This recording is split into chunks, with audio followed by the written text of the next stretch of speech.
that the international economy itself faces today structural challenges, challenges of over-dependence on sources of production, challenges of access to some markets. We are seeing it very sharply today in the Gulf. To look at what is happening in Ukraine, what is happening in the Gulf, to some degree what's happening in Africa, tensions rise in the Indo-Pacific. We sat here and decided that we would do this dialogue, and we are actually doing it. Exactly. So that itself is a matter of satisfaction.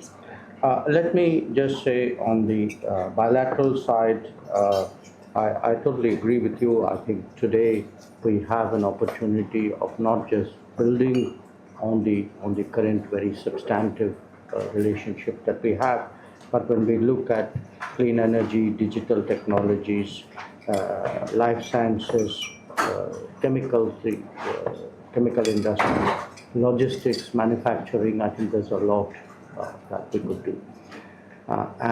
Yes, we were very, very privileged to host Her Royal Highness and the Economic Mission. I had an opportunity of meeting her and the delegation myself. I think it's wonderful practice because most delegations come airport, convention, meeting and out. And this delegation actually spent time traveling across India. They went to places which sometimes not even Indian ministers go. And they actually saw the ground sort of level opportunities out there. And as I mentioned when we were walking in, we want from our side also to reciprocate and to intensify the engagement. Yesterday evening, we were hosted by the Minister President of Flanders. There were companies, there were minister officials, companies who clearly had an interest in doing more business with us. And today we have a dedicated business session. I think both the Minister Presidents will be here for that. Beyond that, I agree with you. The international situation today really warrants countries like ours, which have a close relationship, to engage each other more deeply. It's very clear that the international economy itself faces today structural challenges, challenges of over-dependence on sources of production, challenges of access to some markets, challenges of connectivity. We are seeing it very sharply today in the Gulf, challenges of logistics, sometimes of technology. So what do we do to stabilize and to de-risk and to diversify? I think this is today really the central issue in world diplomacy, and certainly one that should engage us. The second aspect, of course, is what is the levels of conflicts and tensions which are happening around the world. And it's very clear that in a globalized world, they cannot be contained regionally anymore. That if one looks, let us say, the last 25 years ago, you could have had a problem in one part of the world which kept others relatively insulated. Now that is not the case.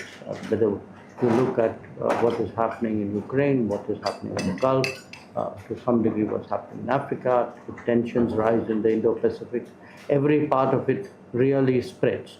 It has a sort of a cascading impact, and often actually turns up in ways which are not readily anticipated. So I think both bilaterally and globally, there is a strong case for us to engage more.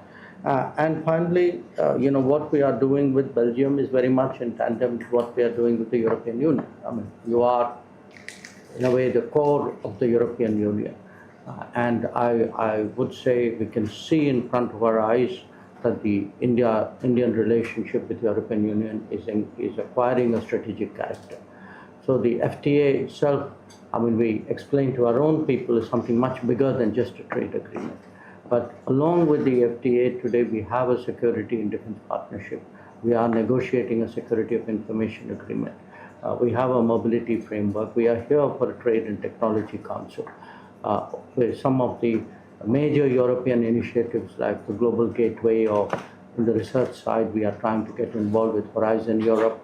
So we are trying to see, how do, it's not just a deeper engagement, but really pretty much every sector, how can we mesh together and work?